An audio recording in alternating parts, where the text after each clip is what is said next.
Hello everyone, I am doctor जय शिरोप्रा, your biology teacher, और आप सबका स्वागत है डॉक्टर जयस बायोलॉजी के अंदर। हम लोग chapter number 2 sexual reproduction in flowering plants पढ़ रहे थे और आप लोगों ने प्रीवियस लेक्चर में फीमेल रिप्रोडक्टिव ऑर्गन, जिसको गाइनोशियम कहते हैं और पिस्टिल और कार्पेल भी कह सकते हैं, उसके पार्ट्स के बारे में पढ़ा, जिसमें आप लोगों ने स्टिग्मा पढ़ा, जहां पर पोलन ग्रेन का सेटिंग होता है, जो प्लेटफॉर्म है पोलन ग्रेन्स के जर्मिनेशन का। आपने स्टाइल पढ़ा, जो स्टिग्मा को इरेक्ट करके रखता है और पोलन ट्यूब को कैरी करने का मीडियम बनता है। आपने ओवेरी के बारे में पढ़ा।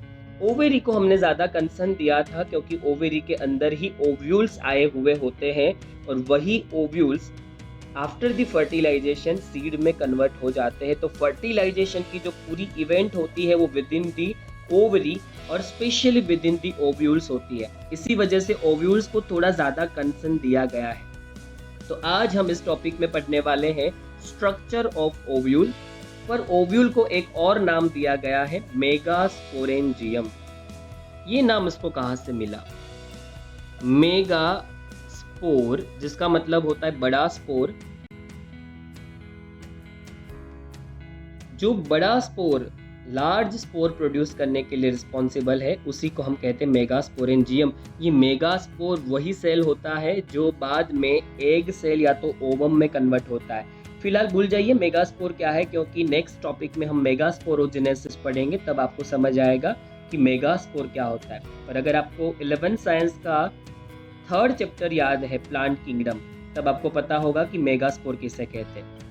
हम इस टॉपिक में ओव्यूल के स्ट्रक्चर के बारे में पढ़ने वाले हैं, जो बहुत छोटा टॉपिक है पर एग्जाम के लिए बहुत इंपॉर्टेंट, क्योंकि ओव्यूल के स्ट्रक्चर को शॉर्ट नोट के फॉर्म में एग्जाम में पूछा जाता है और साथ साथ में इसकी ड्राइंग को भी। तो यहाँ पर मैंने जो फिगर दे रखी है ये बहुत इंपॉर्टेंट है, मोस्ट इम्पोर्टेंट है एग्जाम के लिए। तो बोर्ड एग्जाम के लिए इसको आपको प्रिपेयर करना है। तो चलिए शुरुआत करते हैं ओव्यूल के स्ट्रक्चर से। ओव्यूल क्या होते हैं वो प्रीवियस लेक्चर में हम पढ़ चुके, फिर भी एक और बार बता देता हूँ। इस फिगर को देखिए जरा। ओवरी के अंदर जो छोटे स्फीयरिकल स्ट्रक्चर्स आपको दिख रहे, दाने जैसे स्ट्रक्चर्स जो आपको दिख रहे, उसी को हम ओव्यूल कहते हैं। तो ओव्यूल स्मॉल स्ट्रक्चर है जो आए हुए होते हैं ओवरी के अंदर। मैंने आपको प्रीवियस लेक्चर में बताया था कि ओवरी के साथ ओव्यूल्स प्लेसेंटा नाम के स्ट्रक्चर से अटैच्ड होते हैं। प्लेसेंटा वो पोर्शन है जो उनको नरिशमेंट देता है आफ्टर द फर्टिलाइजेशन। जिस तरीके से ह्यूमन बॉडी के अंदर मदर एंड बेबी के बीच में प्लेसेंटा मीडिएटर का काम करता है, ठीक वैसे ओव्यूल में आफ्टर द फर्टिलाइजेशन न्यूट्रिशन देने का काम प्लेसेंटा का ही रहता है। प्लेसेंटा वो पोर्शन है जो ओव्यूल को ओवरी के साथ जोड़े रखता है, अटैच्ड करके रखता है। प्लेसेंटा के बारे में मैंने प्रीवियस लेक्चर में आपको समझाया था और उसमें दिखाया भी था कि प्लेसेंटा कहाँ होता है।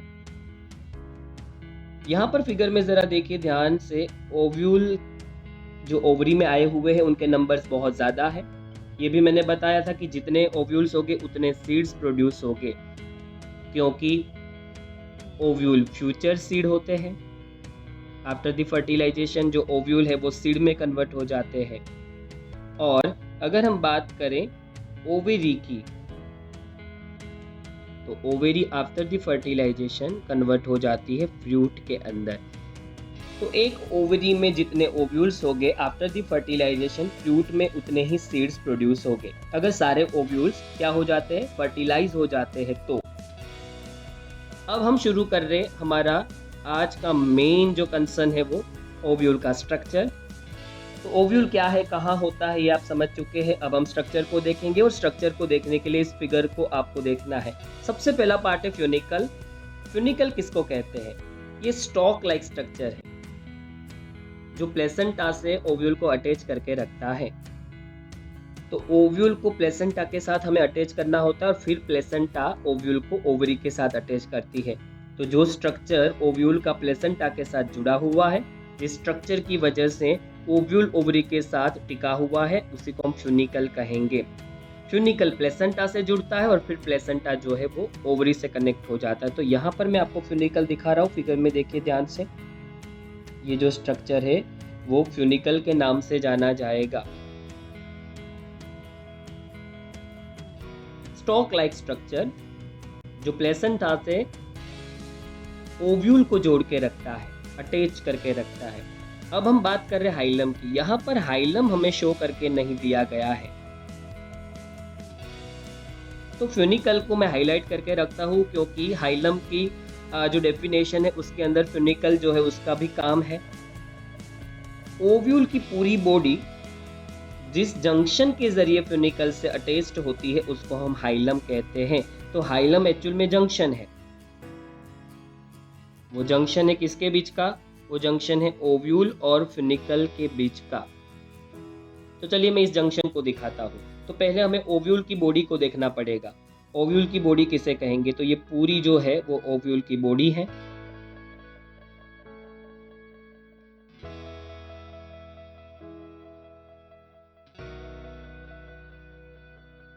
अब ओव्यूल की बॉडी को हमें फनिकल से अटैच करना है। तो ये स्ट्रक्चर को देखिए जरा, यहाँ पर जो मैं ग्रीन कलर से बता रहा हूँ, ये स्ट्रक्चर जो ग्रीन कलर से मैंने हाईलाइट किया वही हाइलम है। अब देखिए किस तरीके से जो मैंने ब्लैक कलर से हाईलाइट किया वो ओव्यूल की बॉडी है, उसको हाइलम फ्यूनिकल के साथ अटैच कर रहा है। तो ये पोर्शन हो गया हाइलम। हाइलम का मतलब होगा ओव्यूल फ्यूनिकल के साथ जिस जंक्शन या जिस बॉडी या जिस स्ट्रक्चर के जरिए फ्यूज हो जाता है उसी रीजन को हम हाइलम कहेंगे। तो फिगर में नोट कर लीजिए कहाँ हाइलम है, क्योंकि यहाँ पर फिगर में हाइलम को इन्होंने टैग नहीं किया है। लेबलिंग के अंदर हाइलम वर्ड फिगर में यूज नहीं किया गया है। तो ये हाइलम है। और भी बहुत से पार्ट्स बाकी हैं ओव्यूल के अंदर पढ़ना, तो वो नेक्स्ट स्लाइड में पढ़ेंगे। अब बाकी है इंटीग्यूमेंट, माइक्रोपाइल एंड विचलाजा। तो सबसे पहले हम शुरुआत करते हैं ओव्यूल में फ्यूनिकल और हाइलम के बाद इंटीग्यूमेंट। आप लोगों ने पढ़ा कि पोलन ग्रेन को प्रोटेक्ट करने के लिए एक्साइन होता है, ह्यूमन बॉडी को प्रोटेक्ट करने के लिए स्किन होती है, और अगर हम देखें तो ओवरी को प्रोटेक्ट करने के लिए ओवेरियन वॉल होती है। वैसे ही ओव्यूल को प्रोटेक्ट करने के लिए दो प्रोटेक्टिव लेयर हैं। इसी प्रोटेक्टिव लेयर को या एनवलप को या मेम्ब्रेन को हमने इंटीग्यूमेंट कहा है। अब यहाँ पर इंटीग्यूमेंट है कहाँ? तो यहाँ दिखा दिए हैं वैसे तो हमें फिगर में, पर मैं आपको हाईलाइट करके दिखा रहा हूँ। सबसे बाहर का जो इंटीग्यूमेंट वो हम ब्लैक कलर से हाईलाइट कर रहे हैं।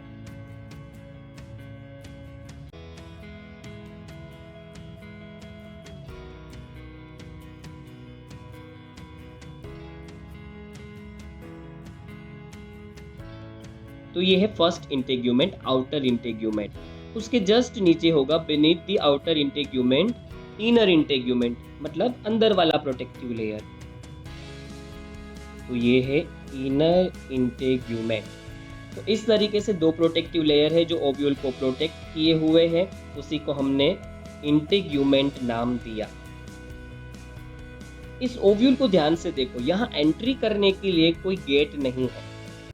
एक जगह सिर्फ एंट्री गेट है, उसको छोड़ के पूरे ओव्यूल में कहीं पर भी एक छोटा सा भी हॉल नहीं है जहां से ओव्यूल में एंट्री की जा सके, क्योंकि ओव्यूल के अंदर पोलन ट्यूब को एंटर होना होगा, जो पोलन ट्यूब मेल गैमेट्स को अपने साथ लेके आएगा, और उसकी एंट्री गेट है ये। यहाँ से इस तरीके से पोलन ट्यूब ऊपर से आएगी और वो अपने साथ मेल गैमेट को लाएगी। ये एंट्री गेट को यहाँ पर हमने नाम दिया है माइक्रोपाइल रीजन। इस हॉल को माइक्रोपाइल कहते हैं और जिस रीजन पे वो आया है उसको माइक्रोपाइल रीजन कहते हैं। अब इसको ऐसा नाम क्यों मिला, चलिए देखते हैं। ऐसा इसीलिए हुआ क्योंकि जब इंटीग्यूमेंट्स ने एनसर्कल करने की शुरुआत की थी ओव्यूल को, तब उन्होंने एक छोटी सी टिप को ओपन ही छोड़ दिया। इस वजह से स्मॉल ओपनिंग ओव्यूल के अंदर रह गया। क्योंकि यहाँ पर कैसे हुआ, इंटीग्यूमेंट इस तरीके से आगे बढ़े, इस तरीके से यहाँ से आगे बढ़े, इनर इंटीग्यूमेंट और आउटर इंटीग्यूमेंट, और उन्होंने ये बीच वाली स्पेस को, टिप को छोड़ दिया। ये जो हॉल है उसी को हम माइक्रोपाइल कहते हैं। ये वर्ड कहाँ से आया? तो देखिए माइक्रो, माइक्रो का मतलब होगा स्मॉल, जबकि पाइल जिसका मतलब होगा हॉल या फिर ओपनिंग। इस तरीके से वर्ड बन गया माइक्रोपाइल, जिसका मीनिंग होता है स्मॉल ओपनिंग, स्मॉल होल, जहां से पोलन ट्यूब एंटर होगी। आप फर्टिलाइजेशन के वक्त देखेंगे किस तरीके से माइक्रोपाइल है, वहां पर पोलन ट्यूब एंटर होती है। ये ओव्यूल आपको उल्टा दिखाया, इसलिए आपको ऐसा दिख रहा है कि माइक्रोपाइल जो है वो नीचे की या बेस के पोर्शन पे आई हुई है, पर ऐसा नहीं है। ये जो हिस्सा है माइक्रोपाइल वाला, इसको हम टिप कहेंगे। ये ओव्यूल की भी टिप है। तो इससे जो ऑपोजिट है वो इसका बेस हो गया। तो ओव्यूल का बेस कहाँ है? यहाँ। ये जो पोर्शन है वो ओव्यूल का बेस है, ये पोर्शन। तो ये जो बेजल पार्ट होता है ओव्यूल का, उसको हम चलाजा कहते हैं। उसको कहीं जाना नहीं है, उसका नाम चलाजा है। और वो कहाँ आया हुआ है? Opposite the micropyle and. ये माइक्रोपाइल है, तो देखिए ये एग्जिट उससे ऑपोजिट है। इसका मतलब चलाजा बेजल पार्ट हुआ ओव्यूल का, और जबकि माइक्रोपाइल वाला हिस्सा है वो टिप हुआ ओव्यूल का। मेजॉरिटी हमने सब कुछ पढ़ लिया है, पर अभी भी दो टर्मिनोलॉजी रह गई है, और वो है एम्ब्रियो सैक एंड इंटेग्यूमेंट। चलिए अब इसके बारे में देखते हैं, और इसी के साथ ओव्यूल फिनिश हो जाएगा। तो लास्ट स्लाइड है ओव्यूल के स्ट्रक्चर की। तो अब जो बाकी था वो nucellus and embryo sac. Nucellus integuments के नीचे आया हुआ स्ट्रक्चर है, enclosed within the integuments. वो एम्ब्रियो सैक और इंटेग्यूमेंट्स के बीच में आया हुआ है। एम्ब्रियो सैक यहाँ पर आपको ग्रीन कलर से दिखाई है। एम्ब्रियो सैक का रेफरेंस जरूरी है। तो देखिए एम्ब्रियो सैक, और वो हाईलाइट कर दी गई है यहाँ। तो ये जो आपको दिखा रखा है ग्रीन कलर से, वो एम्ब्रियो सैक है। और न्यूसेलस एकदम प्रॉक्सिमिटी में आया हुआ है। जस्ट एम्ब्रियो सैक के बाहर का जो लेयर होगा वो न्यूसेलस होगा। एम्ब्रियो सैक के तुरंत बाहर न्यूसेलस के सेल्स आए हुए होते हैं। तो न्यूसेलस बना रहा हूं मैं रेड कलर से।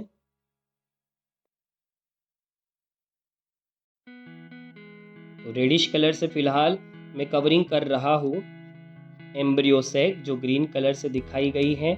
और इसी कवरिंग को, इसी लेयर को, इसी मेम्ब्रेन को हम नाम देंगे न्यूसेलस। न्यूसेलस 3 से 4 लेयर के सेल्स में फॉर्म होता है। बहुत सारे सेल्स जो 3 to 4 सेल लेयर्स फॉर्म करते हैं, और बन जाता है न्यूसेलस। न्यूसेलस एम्ब्रियो सैक के फॉर्मेशन के लिए रिस्पॉन्सिबल है। ऐसा माना जाता है कि एम्ब्रियो सैक का जब फॉर्मेशन होता है तब हमें न्यूट्रिएंट्स की ज़रूरत होती है एम्ब्रियो सैक को फॉर्म करने के लिए। एम्ब्रियो सैक कैसे फॉर्म होती है, एम्ब्रियो सैक में कौन सी चीज़ें फॉर्म होती है, कौन कौन से सेल्स फॉर्म होते हैं, वो हम मेगास्पोरेंजियम का मेगास्पोरोजेनेसिस जब पढ़ेंगे, मतलब कि नेक्स्ट लेक्चर, उसमें मैं आपको बताऊंगा। पर फिलहाल याद रखिए एम्ब्रियो सैक का फॉर्मेशन करना है तो जो न्यूट्रिएंट की हमें ज़रूरत होती है वो न्यूसेलस देता है। और इसी वजह से यहाँ पर लिखा है कि न्यूसेलस के पास बहुत सारा एबंडेंट रिजर्व फूड मटेरियल है, जिसका यूज़ वो करेगा जब एम्ब्रियो सैक का फॉर्मेशन करना होगा। और अब एम्ब्रियो सैक वो हिस्सा ओव्यूल का जहाँ पर एग्जैक्टली फर्टिलाइजेशन होगा, जहाँ पर एग्जैक्टली एम्ब्रियो का फॉर्मेशन होगा। सबसे इनर पोर्शन, आप कोर और सेंटर पोर्शन भी कह सकते हैं ओव्यूल का। प्राइम लोकेशन है ये एक्चुअल में ओव्यूल का। और इसका सबसे ज़्यादा कंसर्न है हमें ओव्यूल के अंदर, क्योंकि एम्ब्रियो सैक के अंदर, सैक मतलब थैली जैसा स्ट्रक्चर, और ऐसी सैक, ऐसी थैली like structure, bag like structure, जिसके अंदर क्या डेवलप होने वाला है? एम्ब्रियो। और एम्ब्रियो कैसे बनता है? एम्ब्रियो बनता है क्योंकि ओवम और मेल गैमेट आपस में फ्यूज होते हैं। इसका मतलब है एम्ब्रियो सैक वो लोकेशन है जहां पर एम्ब्रियो का डेवलपमेंट होगा और इवन फ्यूजन भी होगा। लोकेटेड इन द न्यूसेलस, जैसे देखिए आप लोग न्यूसेलस का जिसे हम लोगों ने कवरिंग बनाया था उसी न्यूसेलस के अंदर आया हुआ है। जैसे ये न्यूसेलस है रेड कलर का, और हमें यही दिख रहा है कि जैसे इस रेड कलर के लेयर के अंदर ग्रीन कलर की ये सैक आई हुई है, जिसको हम लोग क्या कह रहे हैं? एम्ब्रियो सैक कह रहे हैं। इसी एम्ब्रियो सैक के अंदर एम्ब्रियो का डेवलपमेंट होगा। मोस्टली इस फिगर में ध्यान से देखिए, एक सिंगल ओव्यूल के अंदर सिंगल एम्ब्रियो सैक ही होगी। यहाँ पर भी हमें सिंगल एम्ब्रियो सैक ही दिखाई है। देखिए एक ही एम्ब्रियो सैक है। इसी वजह से एक ओव्यूल में मोस्टली एक सिंगल बेबी मतलब कि एम्ब्रियो ही फॉर्म होता है। एक सिंगल सीड के अंदर मोस्टली एक सिंगल एम्ब्रियो ही होगा। एक्सेप्शनल केसेस है वो इस चैप्टर के लास्ट में पढ़ेंगे। एम्ब्रियो सेक का फॉर्मेशन जो है वो रिडक्शन डिवीजन से होगा, जिसको मियोसिस भी कहते हैं, और वो हम नेक्स्ट लेक्चर में पढ़ने वाले हैं। इसी के साथ मेगास्पोरेंजियम मतलब कि ओव्यूल का स्ट्रक्चर यहाँ फिनिश होता है। मेनली यहाँ पर टर्मिनोलॉजी समझाई गई है कि हाइलम क्या है, फिनिकल क्या है, माइक्रोपाइल क्या है, चलाजा क्या है, एम्ब्रियोसेक क्या है, इंटेग्यूमेंट्स क्या है, न्यूसेलस क्या है। ये सारे वर्ड्स याद रखने। एक भी अगर आप टर्मिनोलॉजी भूल गए, एक भी बायोलॉजिकल वर्ड आपने मिस कर दिया, तो ओव्यूल के स्ट्रक्चर में, मेगास्पोरेंजियम के स्ट्रक्चर में आपके मार्क्स कट हो सकते हैं और आपको ओव्यूल का स्ट्रक्चर ड्रॉ भी करना पड़ेगा। तो यहाँ पर जो फिगर दी है, आपकी बुक की फिगर को आपको फॉलो करना है, एनसीईआरटी की। यहाँ पर तो बहुत सारी फिगर मैंने दे रखी है स्लाइड के अंदर। आप एनसीईआरटी की फिगर को फॉलो करिए, मेगास्पोरेंजियम के स्ट्रक्चर को याद करिए। मोस्ट इंपॉर्टेंट टॉपिक है बोर्ड एग्जामिनेशन को लेकर। तो इसी के साथ हम लोग ये टॉपिक को यहाँ पर ही पूरा करते हैं और नेक्स्ट लेक्चर में मिलेंगे मेगास्पोरोजेनेसिस। हम पढ़ेंगे कि मेगास्पोर कैसे बनता है और मेगास्पोर से ओवम का प्रोडक्शन कैसे होता है विद इन दी ओव्यूल, जो मोस्ट इंपॉर्टेंट और कोर लेक्चर माना जाता है, कोर टॉपिक माना जाता है इस पूरे चैप्टर के अंदर। तो चलिए, तब तक मेगास्पोरेंजियम को पढ़िए, इस फिगर की प्रैक्टिस करिए मल्टीपल टाइम्स और परफेक्शन के साथ इस फिगर को ड्रॉ करिए। और नेक्स्ट लेक्चर में मेगास्पोरोजेनेसिस के साथ हम लोग मिलेंगे।